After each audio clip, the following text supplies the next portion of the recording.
advance po kasi yung isip ko eh.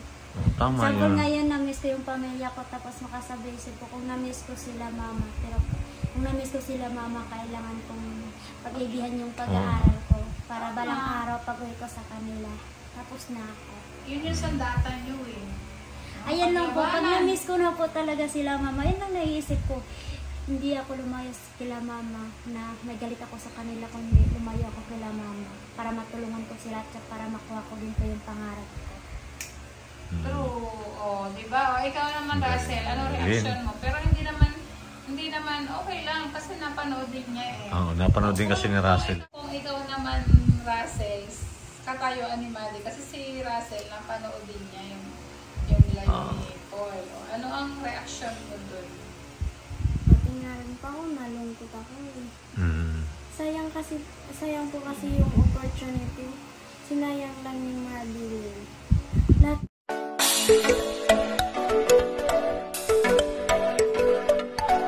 Good evening po sa lahat. Good day. Happy Sunday.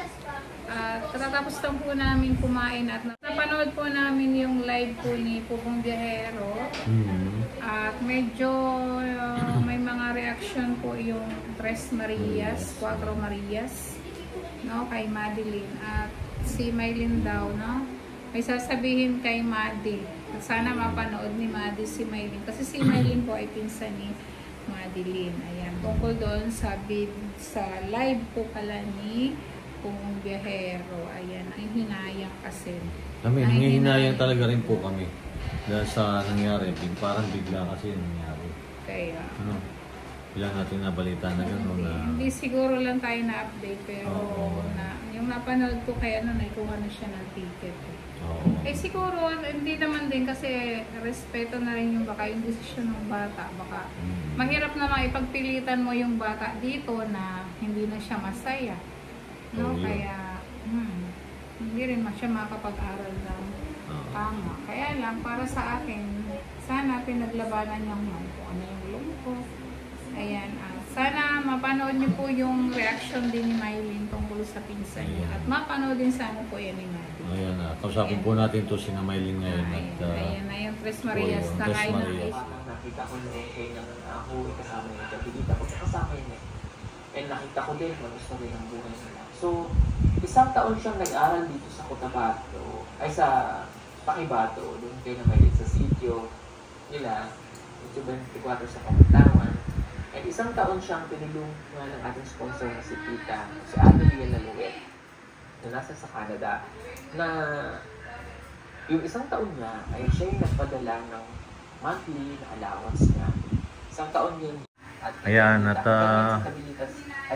kay Maylin at kay Ninita. Ang ngayon si Ninita po ay nag-tutor, kahit nagsasahod na sa kumon, naglasal pa yan. Nagkukumon siya ngayon para ma-develop lalo at kasi late nga po si Ninita, no? Late yung development na kakayanan niya kaya ginagawa. Si Maggie, matalino. Ang problema, yung talino niya hindi niya nagagamit at nagagamit niya sa isang bagay na nagkakamali siya. Nakakalungkot na kasi 2 taon siya tinunong na sponsor. Tapos bigla siya. Naiiyak po si Maylin. Wait, naiiyak ka, May. Ako napatalo ko yung vlog. May. Talagang gusto niya nang umuwi. Hindi nagkulang ang sponsor sa kanya. Lahat ng kung ano man gusto niya, binibigay sa kanya. So, kung hindi naman siya kung maka-uwi pa nito, papauwi naman pa talaga siya. So, inintay lang na magsabi, tapos ayusin. Kaya lang, ang lagay ni Madeline po talaga ay kilala mo ba yan si Madeline Russell? Sponsor at ang tinutuluyan. Mag-friend kayo? May nabago kay Madeline in terms of pananamit, in terms of... Nakakalungkot naman na si Madeline. Kunti na lang ang idadagdag. So, ibig sabihin ko, from the start, iba-iba sila ng sponsor. Si Madeline, ang sponsor niya ay si Ate Lea lang, 2 years na yon. Hindi ko pa nadadala si Madeline, sabi ko nga kanina, sinusuportahan na siya ng 1 taon na yung allowance siya. Okay? So, para walang ano. So, yung rason na kung na gusto mo sa amin, hindi ka uwi. Pero, malito Madi. No? Kasi, ang pag-aaral mo, kaya ka umalis sa inyo, that's why kaya kita kinuha dyan. Sa pakiusap mo rin na gusto mo mag-aaral sa Maynila o sa Luzon, aalis ka. Bibigyan kita ng 1 taon na patanayan mo rin, no? Dadali kita sa sponsor mo at hindi mo gusto yung sponsor mo. So, kung talagang ang pag-aaral lang ang gusto, sino man ang sponsor mo, wala dapat problema.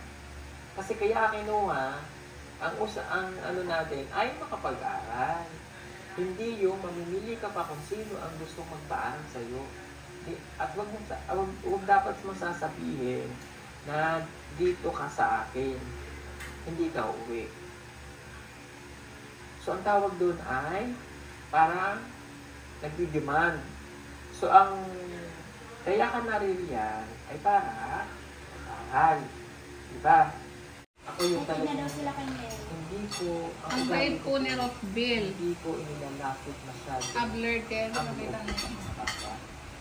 Panood ba ninyo yung live ni Pugong Biyahero?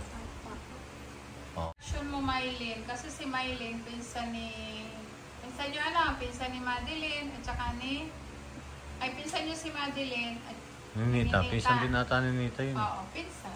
Oo, kasi napupunta Kasi si Nanay pinsan Lorna ni doon. Mylene, dahil ang tatay ni Mylene at tatay ni Nanay Lorna ay magpinsan. Tama? Ha? Kapatid? Magkapatid. Ano ba? Naguluhan ako. Ulitin ko. Ang tatay ni Mylene at tatay ni Madeline magkapatid. So, ang tatay ni Madeline at saka tatay mo, pinsan ni Nanay Lorna. O, di ka mag-anak na din ni Ninita. O, ano ang reaction mo tungkol doon sa pag-uwi ni Na Mylene, Ninita, Teracel yung live ni Sir Paul. Ano ang reaksyon ninyo to sa nangyari? si Mylene may anong sabi mo, Mylene? Kasi si Mylene at saka si Madeline at si Ninita, magpipinsan kaya na? Okay, magpipinsan po sila. So, ano yung reaction ni Madeline? Ay mo kay Madeline? Doon sa, di ba napanood ninyo, may sinasabi na kanina tungkol kay Madeline. Panood mo, Ninita, ano masasabi mo sa pag-uwi ni Madeline? Ikaw ba gusto mo na rin umuwi? Oo, ayaw ni Ninitang uuwi. Ayaw ni Ninita. O, ikaw, Mylene, gusto mo na rin umuwi? Hindi. O, ano ang reaction mo doon sa pag-uwi ni Madeline? Tama kaya yung decision niya? Para sa iyo? Hindi po.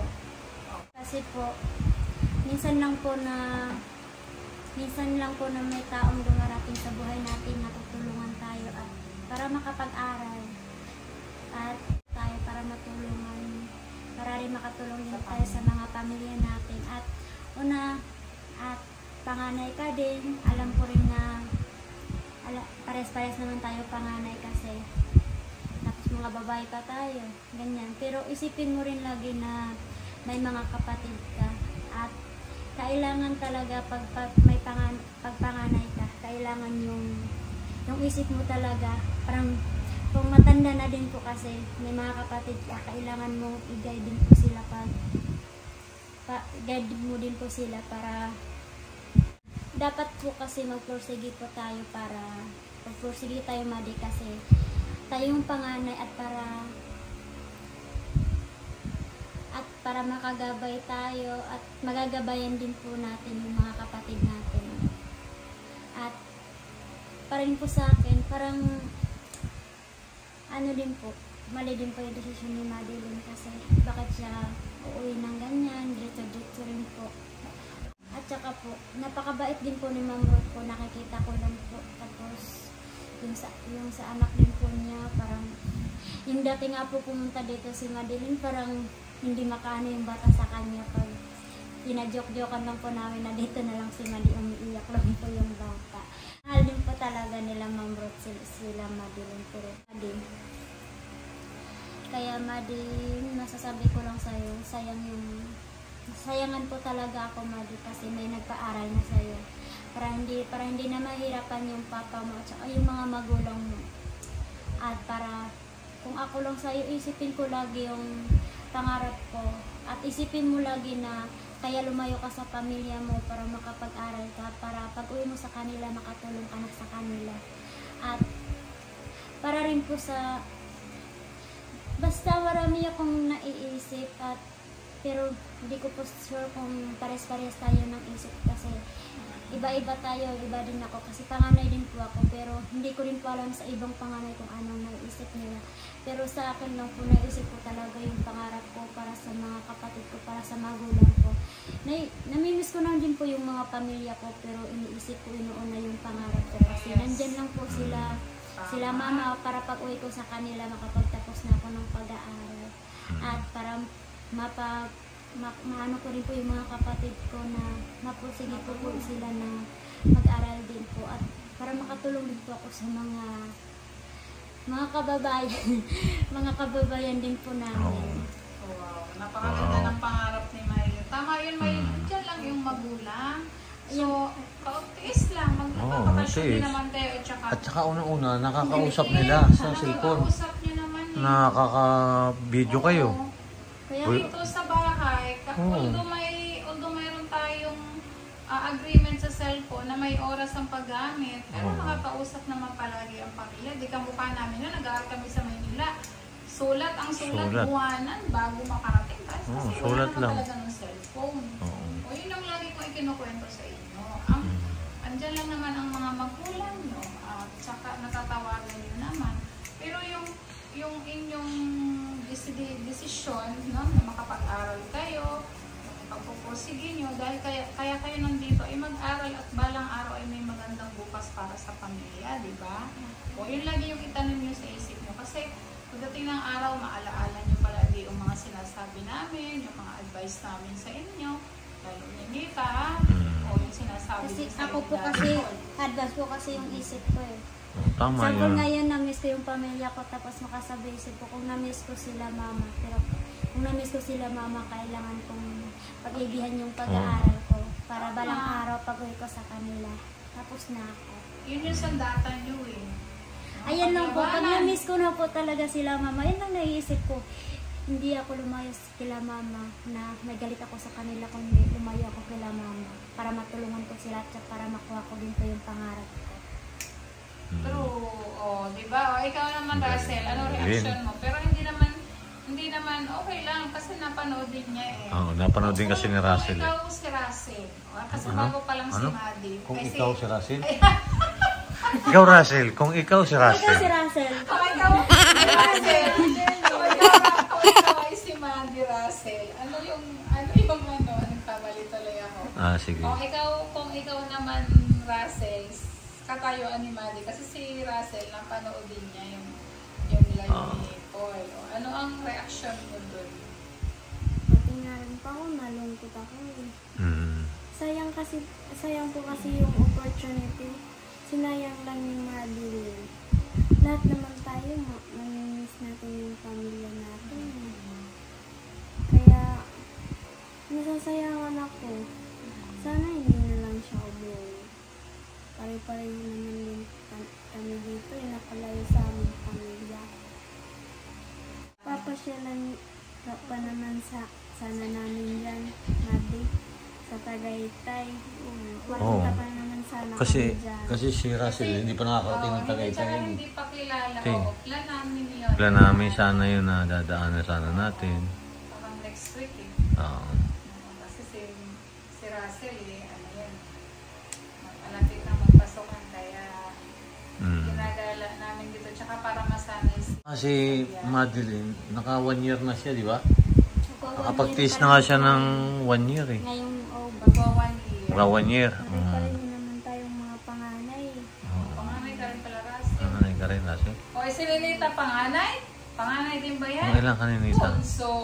Bunso naman si Ninita. Bunso. Kamusta naman, Ninita? Ano naman ang sasabi mo doon sa in-live ni Sir Paul tungkol kay Madeline? Ikaw, ano ang advice mo kay Maddie? Tama ba decision niya? Sisisi din mo. Mali daw. Ano masasabi mo kay Maddie? Sana hindi ko uwi. Bakit? Para makatapos ang aaral. Sana tulong ka lang aaral para matulong ka pamilya. Hindi po gaano kasi hindi po ma-explain na gaano. Si Nita kasi medyo hirap pa rin siya sa Tagalog. Oo, pero nakakaintindi na. Nanonood nga yun dyan sa TV. Kahit sana mahirap at kahit miss na natin yung mga magulang mo. Oo. At para makapag-aral ka lang. Ako okay na yun sa akin mga Kaya isang... naman natin to malalampasan din natin ito. Ay, ikaw, Russell. First time mo dito sa amin. Ngayon ba nalulungkot ka pa rin? Siyempre, mayroon. Pero nawawala na kasi may kasama ka naman dito. Nakatagal nga siya doon ng 1 year na sa kanila. Doon sa kina Ma'am Ruth. Nagulat kami dahil bigla na lang may lumabas na ganyan. At napanood ko nga rin yung kay Ma'am Ruth. Nakakahinayang. May hinayang kami. Kasi napakabait naman ng sponsor. Ano pangalan ng sponsor niya? Si Ma'am Leia. Si Ma'am Leia. Kasi napunta na sila Yan. dito Nakarating dito yun eh. Lahat nga binibigay sa kanya Yung pinapatuturan pa siya, unang na lang dito. Yung mismo pang sponsor, tinututuran din siya. Tinutulungan. Ganun talaga. Kung si Ninita nga din, pinagtsatsaga. No? Yung lagi advice namin kay Ninita, magtsaga. Oo. No? Kasi alam naman din natin si Ninita, hindi ganun ka sa inyo. Pero hindi yan susuko. Ayaw namin pasukuin si Ninita. Kahit minsan yan yung nagsasabi Minsan ko, nga uwi. rin ako, iiyak ako sa kwarto Ikaw? Naiyak ka pa sa kwarto? Nalulungkot ka? Nalulungkot. O sige. Nalulungkot ako, naalala ko yung mga pamilya ko, ako napakasaya dito. Oo. Marami akong makakain iba't ibang pagkain, natitikman ko yung mga iba't ibang lasa ng mga pagkain. Kahit hindi namin nakakain sa bundok, nakakain ko dito. Pero paano naman yung mga kapatid ko doon? Naalala niya. Naalala ko. Oo. Okay lang yun. Pag Okay lang buhay yun. nyo, pero kaya nga, yun Kaya yung nga magiging ano nyo sa buhay, no? Anong tawag dito? Challenge nyo sa buhay. Para makapagtapos, kailangan talaga natin na magtapos ng pag-aaral. Para yung May mga tikman padanas. natin na pagkain dito nga hindi I-share din ninyo doon. ng mga magulang natin. Para pag makapagtapos natin ng pag-aaral, natikman din nila. Oo, pag may trabaho na kayo. Pero kaya natin ito. Kaya yan. Lang tayo. Oo. Kaya Ninita? Laban tayo! Oo. May nakakatuwa ang mga desisyon ng mga bata ito. Hindi Ano? ako susuko kahit na miss ko na talaga yung mga kapatid ko sa kayo mga Kausap mo naman. nakakausap ko naman sila. Ano sa kung ito? Diyan na rin lang si Russell nagsasalita. Ano yung pag nakausap mo yung magulang mo, ano sasabihin mo? Oo, kasi di ba pag nakausap mo yung magulang mo, namimiss mo sila. Ay, tapos sabi din naman ng magulang mo, ay namimiss ka na rin namin, Russell. O ikaw, paano mo yung papaliwanag sa kanila yun? Sasabihin ko na, miss ko na rin kayo, pero para rin naman to sa para rin naman to sa ating lahat makapagtapos ako ng pag-aaral, na uwi ako doon, tapos tayo. Magkakasama ulit. Tsaka may nakikita rin naman sila. Lagi sila Gaganda nakausap. sabi ko gaganda buhay natin pag makapagtapos ako ng pag-aaral. Oo, tama. Ayun po kasi iniisip Titiis ko lang. Tiis lang. Oo, tiis talaga Kaya talaga. nakaisang buwan ka na pala dito. Hindi naman masusungit yung mga tao dito sa inyo eh. Hindi natin na malaya. Ako lang masungit eh. Pagpasaway Pagpasaway, normal yun. Alangan. Si tatay, maglakas talaga sa niyan. Kaya hindi, dito kasi sa amin, Russell, magdisiplina ha. Huwag kayong halimbawa, pinagsabihan namin kayo, huwag nagtatampo. Yan ay para sa inyo ha. Pinagsabihan, huwag nalaki yung loob, o ang tawag doon, lumalaki yung loob nyo. Kasi yun ay, alam namin na iba naman yung, siguro iba din yung kinalakhan ninyo doon sa inyo. Kasi dito sa amin, sa Tagalog, yung mga katulad halimbawa, yung paggamit ng po at opo, yung tamang pagrespeto sa kapwa, paggalang, yung pananamit, mga ganon ha. Yun isa lang yun sa mga halimbawa.